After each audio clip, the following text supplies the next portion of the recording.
It begins. It begins at a place where the wind speaks an ancient language, where trees whisper in harmonious song, where leaves fall upon moss-covered roads, leading anywhere, somewhere, nowhere. A place where the old lost stories still live and are told by men, women, critters and birdkind. I walk there, amongst the midst of it all.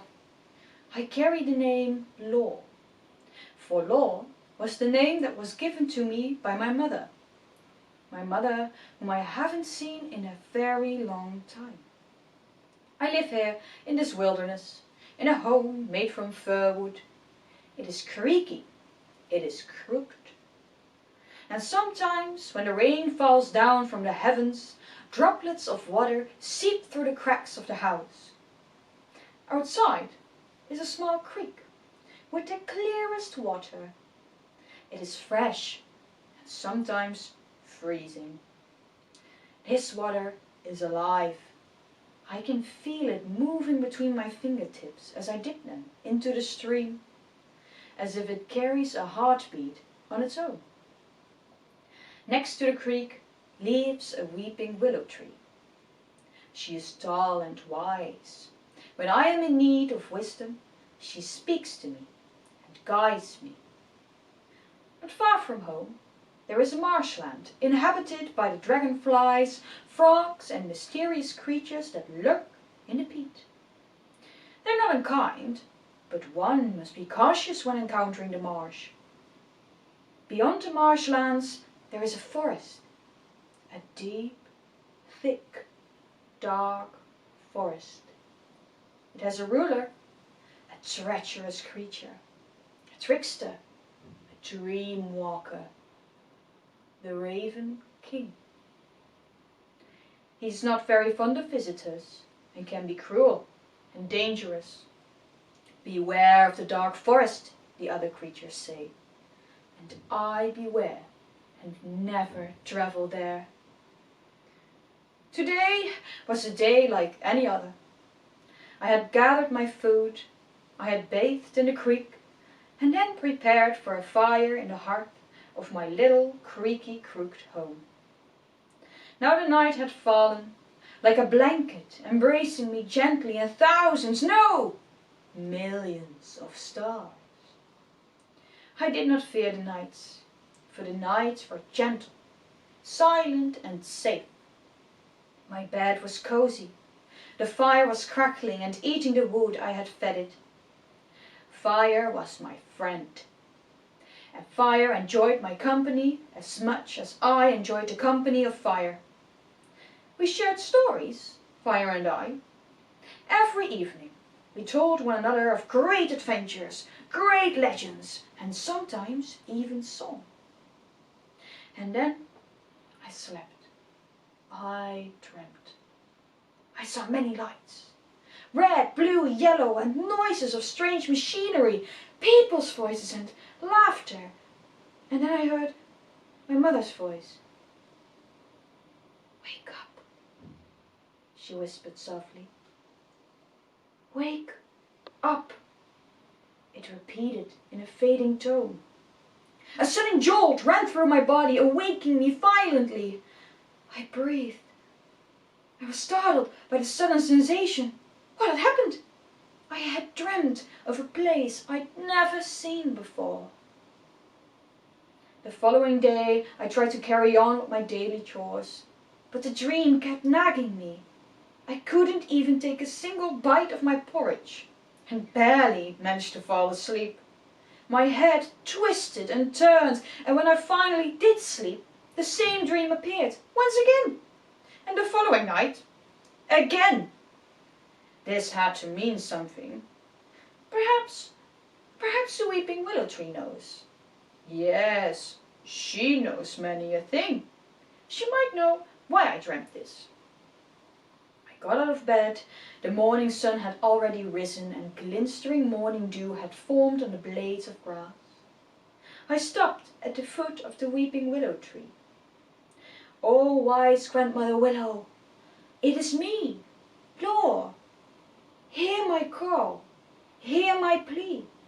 I am in need of your wisdom. I am in need of your guidance.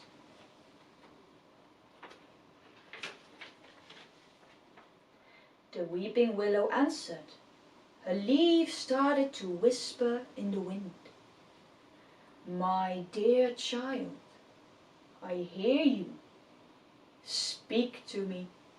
How can my old branches and my silver leaves be of help to you?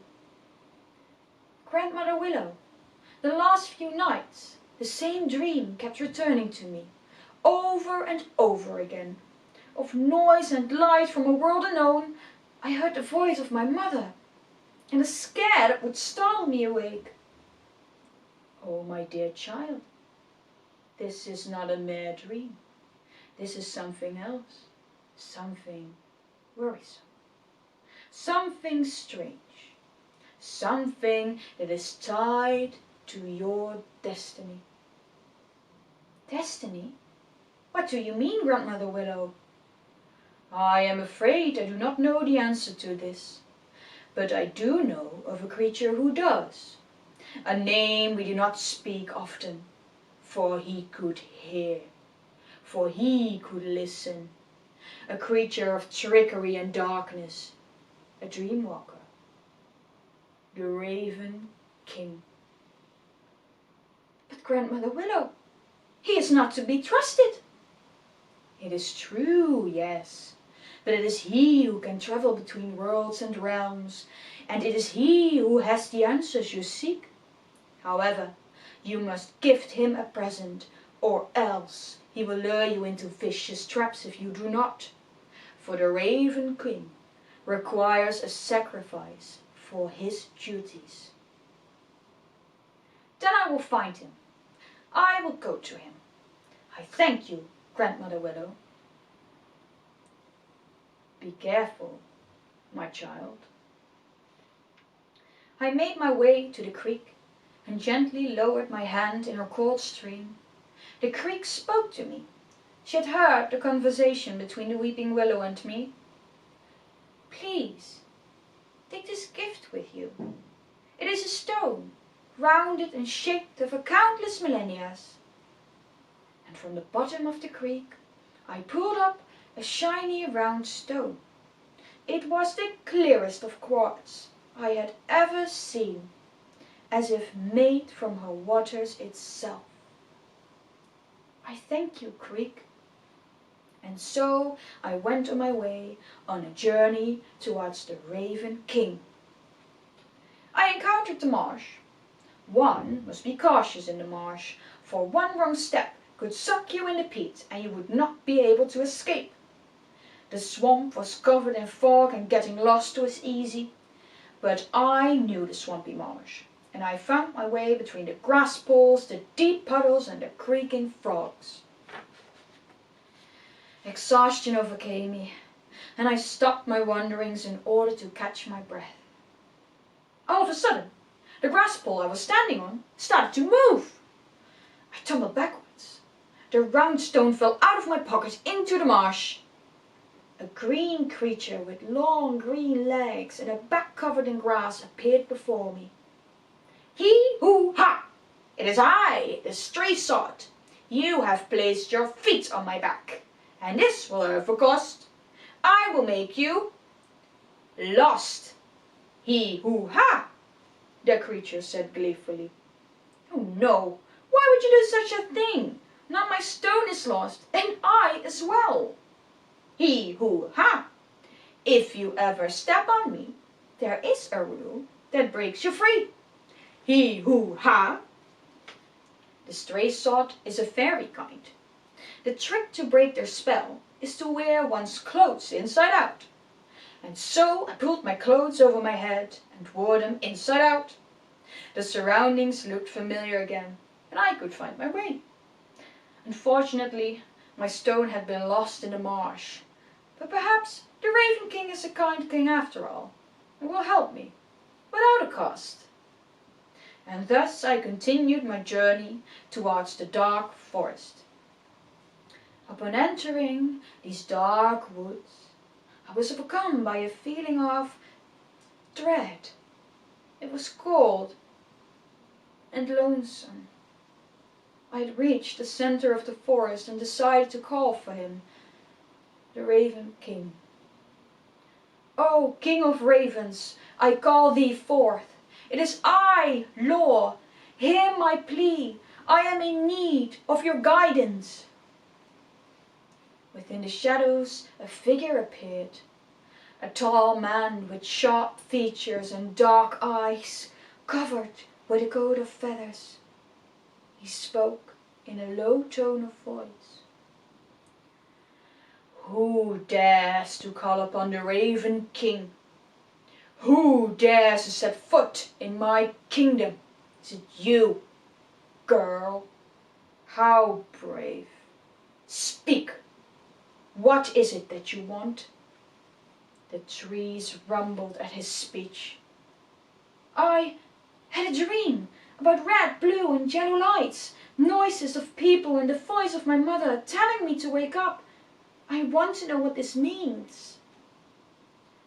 "You seek an answer to your question. However, there is a price to pay." I swallowed. "I lost a stone I wanted to gift you, Honorable King. I was hoping perhaps you would be so kind as to help me out of kindness."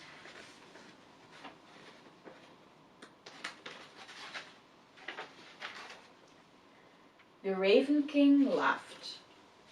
"Kindness? Silly girl. Everything has a price. Everything has a cost. If you have nothing to gift me, I shall take something that is yours as token of payment." The air around me instantly changed, and a cool darkness surrounded me.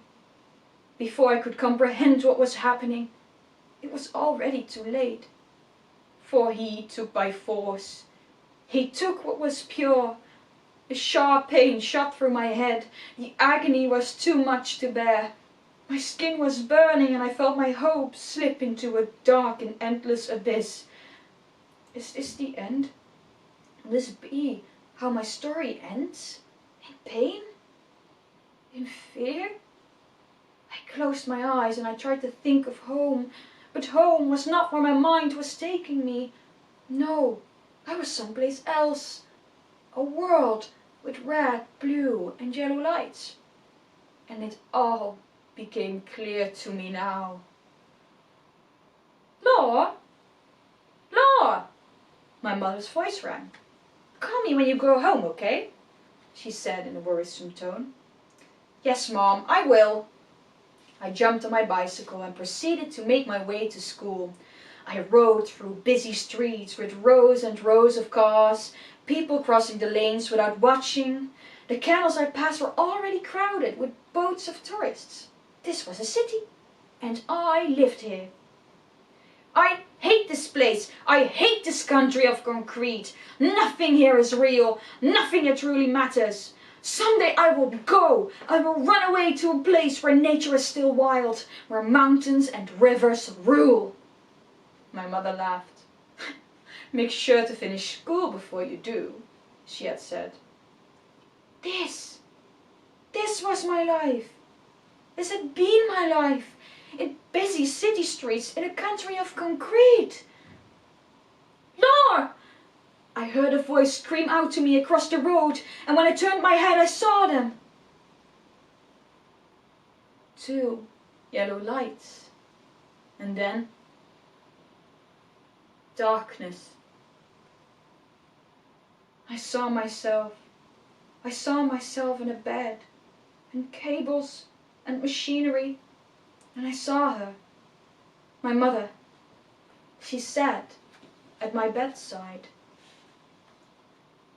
"Mother, Law, please, wake up, wake up. Mother, do you see now?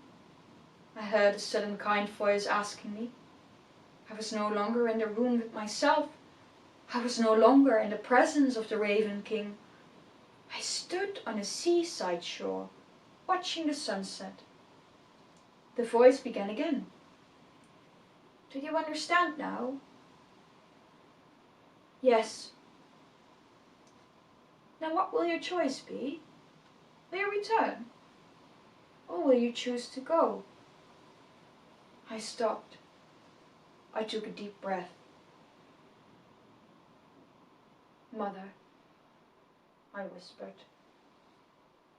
Do not be saddened, Mother, for I choose this. The songs I sang, I still do sing, yet they give a soundless ring. My lullabies are quite unique, for there's a language I still speak. I am still here. I am the gentle breeze of wind. I am the birdsong in the early morning. Mother, remember me, for I live in the memories of mountains and the currents of the oceans. I will be found in the fields of wild flowers and in the rhythm of rivers. I will roam the northern winds and star-filled nights. You will find me in the call of ravens. You will find me between the heather-covered hills. If you miss me, seek me in the untamable wilderness, for I have become it. Mother, do not weep for me. I am free now. I am home.